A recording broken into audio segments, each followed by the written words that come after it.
Hi ஹாய்மா, சொல்லுங்கம்மா. Hi sir, நல்லா இருக்கீங்களா சார்?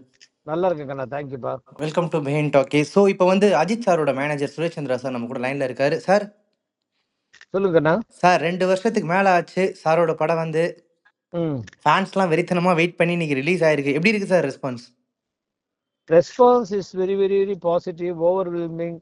அதாவது இன்னைக்கு தேட்ரிக்கல் ரெஸ்பான்ஸை விட நேற்று ஈவினிங்ல இருந்து டிஃபையிங் ஆர்டர்ஸ் இந்த ஃபேன்ஸ் வந்து அங்கங்கே தேட்டரில் செலிப்ரேட் பண்ணது, அதெல்லாம் பண்ண கொஞ்சம் ஓவர்வெல்மிங்காக இருந்துச்சு. Very very nice, very happy. In fact தேட்டரில் பார்க்கும்போதும் சார் வந்து இந்த படத்தை பண்ணும்போது, இந்த ஸ்கிரிப்டாக பண்ணும்போது இது வந்து ஒரு மாஸ் கம்மியா இருக்கிற படம் ம் அப்படின்னு எல்லாருமே ஒரு ஒப்பீனியன் கிளம்பும் போது I have the confidence of my fans சொன்னாரு. ம் நான் அப்படிதான் பார்த்தேன். அவருக்கு ஃபேன்ஸ் மேல வச்சிருந்த அந்த கான்ஃபிடன்ஸ் வந்து இன்னைக்கு ப்ரூவ் இருக்குன்றது பயங்கர ஹாப்பியா இருக்கு. Super sir. இது வரைக்கும் அந்த ரிவ்யூஸ்லாம் பார்க்கும்போது இது வரைக்கும் பெரிய ஹீரோஸ் யாருமே இப்படி ஒரு படம் பண்ணுறதுக்கு ட்ரை பண்ண கூட இல்லை.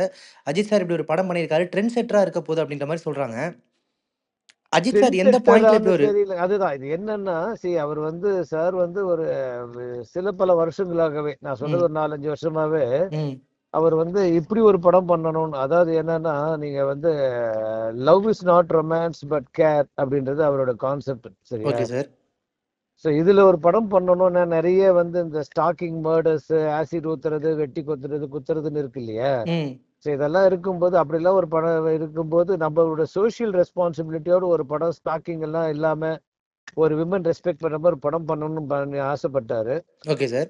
அது கோயின்சிடென்ட்லியும் சரி, திட்டமிட்டும் சரி அமைஞ்சது.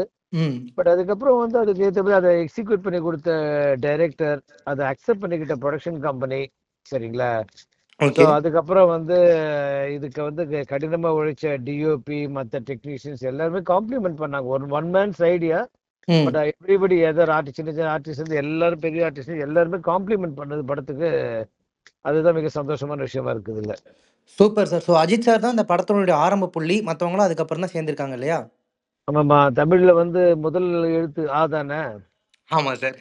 ஆ அஜித் ஆரம்பிக்கிறதால ஆதா எங்களுக்கும். Super sir. ரொம்ப அழகா சொன்னீங்க. படத்த பார்த்து செலிப்ரேட் பண்ணிட்டு இருக்கிற ஃபேன்ஸ்லாம் மகிழ்த்தெரிமேனி இவ்ளோ சூப்பரா ஸ்டைலிஷா அந்த படத்த குடுத்துருக்காரு. இந்த காம்போ திரும்ப சேரணும் அப்படின்னு வந்து ரிவ்யூஸ்லலாம் சொல்லிட்டு இருக்காங்க. ம். சேருமா திரும்ப எதிர்பார்க்கலாமா? இது வந்து சேருவாங்க. ஆனா இது என்னன்னா, கால நிர்ணயம் இருக்காது, அவ்வளவுதான். அதாவது ஓகே சார். இமிடியேட்டா அடுத்தது அப்படின்னு இல்லாம, ம். புரியுங்களா, one at a time, let us enjoy today. புரியுங்களா? ம். இதுலயே நம்ம பிசினஸ் காம்பினேஷன் போட்டுக்க வேணாம். மகிழும் வந்து அவருக்கும் அவருக்கான நாள் இது. ஏன்னா he had also gone through many turbulences. So அவருக்கும் இதை வந்து என்ஜாய் பண்ணணும். சார் வந்து இப்ப ரேஸ்ல இருக்காரு சார். அடுத்த ஒரு 6 மாசத்துல நம்மளுடைய கவனமே வந்து பாத்தீங்கன்னா சாரோட ரேஸ்ல இருக்கு. புரியுது சார். மேபி இன்னும் ஒரு 2-3 months வந்து நெக்ஸ்ட் டைரக்டர் டிசைட் ஆகும். குட் பேட் அக்லிக்கு அப்புறம் அடுத்த டைரக்டர் யாரும் டிசைட் ஆகும். சூப்பர் அப்போ சார். முறையானபடி கண்டிப்பா அறிவிக்கிறோம்ப்பா. Super sir. வெரி ஹாப்பி உங்கள்ட்ட பேசினதுல. தேங்க்யூம்மா. அண்ட் அகைன் விடாமுயற்சிக்கு பெரிய thanks sir. Ajith sir fan சார்பாக. என்னன்னா, இந்த படம் வந்து பாத்தீங்கன்னா, இந்த மாஸ் எலிமெண்ட்ஸ் எல்லாம் தாண்டி ரீசன் வந்து பாத்தீங்கன்னா, இந்த film has to make film to respect women. அதுதான். புரியுது ஸோ சார். இது வழியா அவர் வந்து ஃபேன்ஸுக்கும் வந்து பாத்தீங்கன்னா, அவர் கடவுளே அஜித்துன்னு கத்த வேணாம்னா நிறுத்திட்டாங்க.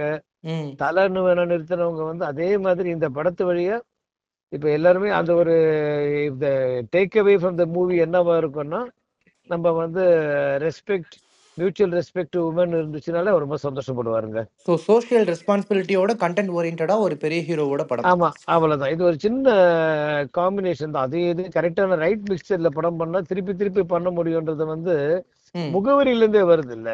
ஆமா சார், ஆமா சார். ஸோ முகவரியே பாத்தீங்கன்னா மோட்டிவேஷன் ஃபிலிம். கண்டிப்பா sir.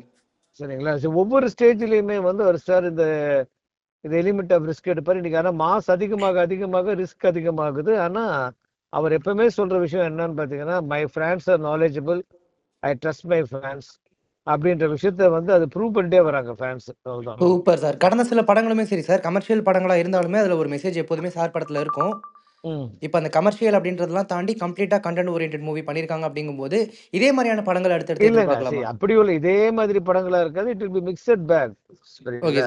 Sir. It will be mixed bag. ஒவ்வொரு கதைக்கு தான். அதாவது இப்படி படம் பண்ணணும்ன்றதுக்காக திட்டமிட்டு பண்ண முடியாது. அடுத்த கதை நல்ல கதையா அடுத்து வர படம் வந்து அது ஒரு மாஸ் கதையா இருந்தா அது பண்ணலாம். இந்த கதைக்கு இப்படிதானே பண்ண முடியும். ஸோ அமையறத பொறுத்து. அமையறது பொறுத்துதான்ப்பா. Super sir. ரொம்ப நன்றி சார். தேங்க்யூ கண்ணா. Take care. Thank you sir. Thank you sir. Thank you. By.